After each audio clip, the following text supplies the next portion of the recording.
In this video, I'm taking a look at a mini game called Wilson's Creek, opening round in the West, 10 August 1861. So this is an interesting battle. I believe it is in Missouri, and one of the things about it is that both sides have Missouri troops in it. I find that fascinating that they're fighting each other. And this is a two-player hex encounter game. It has a very small map footprint. This is it from top to bottom. And this game also features the Musket and Sabre rules, but the quick play version. And frankly, you can use the quick play rules on any of the Musket and Sabre games. I recommend doing that, frankly. I found the original rules, Musket and Sabre, a little bit fiddly, and the quick play simplified a lot of it for me. It made it less fiddly, and definitely as a solitaire player, I think the quick play rules are a little bit better for that. The game-specific rules are one page, which includes the specific combat results table for this game. So I hope you enjoy the short look that I have at this game, and let's get to the map. So turn 1 of August 10th, 1861. It's 5:30 a.m. So what we find is that General Price has the Missouri State Guard deployed along the Telegraph Road, and he's camped out at Edwards Place, and I believe this is the hex that is needed to capture, the Union needs to capture to win an automatic victory. And we also have General McCulloch is farther along on the Telegraph Road across Wilson's Creek. And we also find that the Arkansas State troops are deployed on the Confederate left, keeping control of Bloody Hill, so they have the high ground there. And the Union, of course, has the choice because of surprise to come in from the north, east, south, or west. And depending on which selected location, the game, they might enter the game on either turn 1, 2, or 3 if they come all in from the south. So as the Union player, I decided to go with the historical entry. So I've got General Lyon and the Union forces entering from Area B, which is on the top of the map. It's the north entry, as I'm going to call it. And he's out of contact with the rebels at this point. And the rebels are shackled with a restricted movement at the beginning of the game. This has reflected the confusion, the initial confusion of the Confederates, so they have reduced movement allowances at the beginning of the game. So in the first photo here, you see that Lyon's forces are entering the battlefield. So the game turns in this series are an hour and a half each. So we go to turn 2, and it's 7 a.m. Now, the Union player is making a surprise attack, but he is really more interested in delaying the rebel army. And he can partly do this by remaining intact for the full 9 turns. So some of the Union forces end up driving toward Bloody Hill. Others cross Wilson's Creek to the east.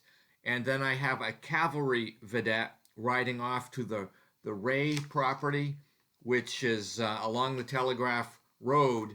This is a little bit, I think, off the picture that I have, but this is an attempt to distract McCulloch's troops from getting involved. The Confederate player decides to go over to the attack here, and they end up driving the cavalry vedettes back along the Telegraph Road. Then on Bloody Hill, on the other side of the map, the Arkansas State troops attempt to attack the Union right flank, but it ends up having no effect. And then in the center, which is where you find General Price's men, they are the tan units. They attack the Union position right along the edges of the creek. And you can see the Confederate 6th and 7th regiments are there, and they pass their morale check. So they end the fight with an exchange result. So the Union Brigade is wrecked, but the Missouri State Guard unit is wrecked as well. There's no fighting along the Telegraph Road. General McCulloch has the Union cavalry controlled at this point, but there is also a Union cavalry probing from the south, but General Price's units are able to drive it back at this point. So you can see in the picture, this is the attack on the Union right and center depicted here. Now we go to turn 3. It's 8:30 a.m. and General Lyon's force is continuing to pursue what I'm going to call a defensive strategy. Meanwhile, though, General Sigel enters the battlefield from the south. So he's able to enter in. He's delayed till turn 3 because he decided to come in on the south. He's a very small formation, but he's going to get General Price's attention, I think. Sigel stops at the Dixon farm, which has a very large cornfield adjacent to it. This is just off the picture that I've provided here. The Confederate Army is not under restricted movement anymore. That automatically comes off now. And the Confederate left flank, which is on Bloody Hill, is in a stalemate right now with the Union troops. So the Missouri State Guard attacks the Union along the western side of Wilson's Creek. And the 3rd and 4th Missouri State Guard makes a morale check and passes it, so it results in a combat exchange. So the Confederate unit is eliminated, and the Union formation is flipped to its reduced side. And you can see this photo shows the northern portion, the top part of the battlefield on the map. We now go to turn 4. It is 10 a.m. So the Union player is continuing to look for defensible terrain because his goal really is to delay the Confederate forces on this map. So General Lyon's position is currently to the western side of Wilson's Creek. Then General Sigel is planted to the south, and he's expecting to distract the rebels as much as anything. But of course, if the opportunity arises, the Union is going to attempt to capture that ford at Edwards Place. That will win them the game. The General McCulloch maneuvers his forces to attack the Union in the north, and his troops end up spreading out along both sides of the creek. McCulloch ends up leading an attack against the Union left, which is anchored by the 2nd Missouri, and you can also see the South Kansas, Texas Mounted is also attacking from the cornfield near Gibson's Mill, which is inhibiting the combat effects. So McCulloch is deployed himself with the 3rd Louisiana, and he's flanked on the right by the Arkansas Mounted Rifle. And this unit is dealing with the terrain, which is primarily brush. So the outnumbered Union infantry here ends up withering away. You can see in the photo here showing the attack near Gibson's Mill. Next, the 3rd and 4th Missouri State Guard attack the 1st Missouri on the federal side along the western side of Wilson's Creek. And the Union infantry ends up falling back and retreats northward, joining Lyon and Dubois' artillery unit. And a little bit farther to the west of the battlefield, the Union 1st Kansas defends along in the brush terrain just north of Bloody Hill. And finally, McCulloch's 3rd Arkansas State Troopers and the Arkansas Cavalry attack this unit, and the Union infantry retreats. And this photo here is showing the end positions at the end of turn 4. Now we go to turn 5. It's 11:30 in the morning, and General Lyon orders the 1st Missouri and the 1st Iowa to attack along Wilson's Creek. So these units engage with the 3rd and 4th Missouri State Guard, and the combat result is that the defenders have to check for retreat, so they got to make a morale check. And in this time, the Confederate formation fails the morale check, and they retreat southward. And you can see in the photo Lyon's counterattack here. Now looking on the Union's right flank, you can see the 1st and 2nd Kansas Infantry drive the rebel cavalry back toward Bloody Hill. In the meantime, General Sigel marches with his formation to the west in an attempt to outflank General Price. And the 3rd Missouri redeploys into Ginn's Place, and the 5th Missouri and the artillery end up getting hung up on Terrell Creek. Then during the Confederate part of the turn, General McCulloch goes all out. He's got both of his flanks converging on Lyon's position on both sides of the creek. The Confederate forces under McCulloch attack, and the U.S. 1st is hit along the Union left flank. However, it does pass its morale check, so it retreats. Since it's forced to cross Wilson's Creek, they end up becoming disrupted, but that's okay, they survived. Then on the western side of Wilson's Creek, the 1st Iowa is faced with a 3-pronged attack, and this also results in a retreat, which forces the Union troops to fall back toward the north. You can see in the photo here the rebel attack in the north. Meanwhile, in the south, General Price is countering the Union turning movement and redeploys from the south to block Sigel's move at Quinn's Place. And Price attacks Quinn's farm and drives the Union troops backwards somewhat, and the 3rd Missouri moves toward the south map edge. I don't have a picture for that, I don't believe, so you just have to trust me that that's what happened. Now we go to turn 6. It's 1 p.m. and General Sigel is still operating in the south, trying to divert the rebel forces down there to take some pressure off from Lyon. So he takes up a defensive position along Terrell Creek and the crossroads there in the south. And so at the beginning of the turn, he is out of contact with Price's units. Then in the northern part of the battlefield, Lyon is scrambling to cover his flanks after that last attack. The 1st U.S. is pulled back with the hope of recovering from disruption at some point. Then the 1st Iowa, which is led by Colonel Bates, moves into position to fill that gap. Then, out of desperation, General Lyon launches a counterattack on the western side of the creek. However, he is repulsed, and his troops end up falling back along his line of communications.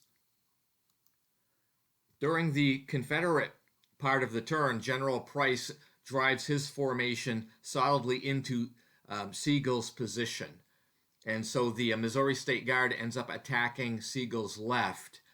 And as a result, the defending 3rd Missouri has to check for morale. It fails the morale check, so the Union formation routs and Price's troops advance. You can see this depicted in this photo. Then General McCulloch gets his right flank into action to attack the 1st Iowa across Wilson's Creek. I have the Arkansas Mounted Rifle already across the creek, and he's making a flank attack here at full strength. So the Union infantry is forced to make a morale check, and it passes, so the 1st Iowa simply retreats. Then the Confederate troops target Taughton's artillery battery. The Union artillery guns pass their morale check, and the result of the battle is an exchange. So this ends up destroying several of the Union's guns, but the Missouri State Guard also suffers combat losses. And then on Lion's right, the Arkansas State troops managed to dig out the 2nd Kansas, which passes his morale check and ends up simply retreating. And you can see all of this depicted in the picture. Then we go to turn 7. It's 2:30 p.m. and the Union player continues to try to delay the rebels. So on the south map of the map, General Sigel performs a counterattack. This drives the Missouri State Guard back with retreats, but this might not be enough to stop them. A little bit farther north, the Union player has to examine his situation, and since his forces are in contact with the rebels, Lyon decides to go forward with the attack. However, it fails miserably, and the Union forces have to fall back and retreat. And I'll just say that the Union player is running out of map in the north, and one of his objectives to win the game is to keep some units on the map. So then we go to the Confederate player's turn, and General Price decides to go with frontal attacks against Sigel in the south. And this first attack is a success, and Sigel has to fall back in retreat. In this attack, both sides had to check for leader loss, but both passed. So none of the leaders were killed. A little bit farther to the north, General McCulloch launches a 3-pronged attack against Lyon, and you can see this in the picture. The Union player ends up having to check his morale and passes, but he does retreat the units off the map and now out of play, unfortunately. Now we go to turn 8. It's 4 o'clock in the afternoon, and we're down to the last 2 turns of the game. At this point, the Confederate player has the upper hand, I would say, in the north, because General Lyon is surrounded and very likely will be driven off the map. General Sigel is actually performing better than his historical performance in the southern part, and at this point, I have had General Sigel seizing the high ground, and he is attempting to hang in there to stave off the expected rebel attacks. In this case, if General Lyon decides not to attack, he may face a preemptive strike from the rebels. And this is because in this game system, especially with the quick play rules, if you're in a zone of control and you don't attack, the other guy can attack you. So you can see how that plays out. But in this case, if you look at General Lyon's counter, he has an excellent offensive rating. So as the Union player, I decided to make the attack on the rebels' right flank. And the Arkansas Mounted Rifles just stands fast under this because it passes its morale check. And both sides end up suffering an exchange result. Lyon's unit is destroyed, and he just flees and jumps to the nearest friendly troops. Then we go to the Confederate part of the turn, and they resume their attacks. General McCulloch strikes what I would call a death blow to Lyon's position on the northwestern side of Wilson's Creek, and finally the last Union resistance pulls out. On the other hand, though, General Sigel's formation is still putting up some stiff resistance in the south, so the delaying action against the rebels is working somewhat. But General Price is redoubling his effort here to drive them away. He ends up attacking Backoff's artillery, which is hit, and it limbers and then falls back to try to get to safety. Then the Missouri State Guard attacks the fragile 3rd Missouri, which is planted right on that hill along the south, along the road to the south. And this time the Confederate infantry fails its morale check, and it makes a hasty retreat. Now we go to the last turn of the game, turn 9. It's 5:30 p.m. So the Union player is trying to make sure that Sigel's formation has the best possible position. Because it's the last turn, my chances of victory at this point is not going to have anything to do with capturing Edwards Place in the ford, but I'm going to survive by having units left on the board. and that will technically signal a stalling of the Confederate army. So the Confederate player ends up launching 3 attacks, one against each of the stacks that you can see in the picture. He needs exchange results because 1-step units will be eliminated. Both attacks on the wings result in morale checks. Both call for exchanges, so both of the Union 1-step units are eliminated. Unfortunately, the attack in the center against Backoff's artillery battery is turned back, so the Union hangs on barely with 1 unit left on the map for a victory, although I'm going to say this is barely a victory in my opinion, having just 1 artillery unit left in the battlefield. It was a close fight for sure. I mean, when we count up the steps, the Confederates have 18 steps to the Union's 14. So in this game, you know, exchanges can be damaging, especially if you eliminate a 1-step unit, it's gone. If you eliminate a 2, you know, if you take a step from a 2-step unit, it simply flips to the reduced side. There's little chance that the Union can win on victory points. The victory point hex in the center in this game is very difficult for the Union to take, and but in this case, Backoff's cannon were enough to just keep Price and McCulloch from pursuing Lyon and the Union forces in their northern retreat. Anyway, this brings this video to a conclusion. Thank you for watching, and I hope you have a great day.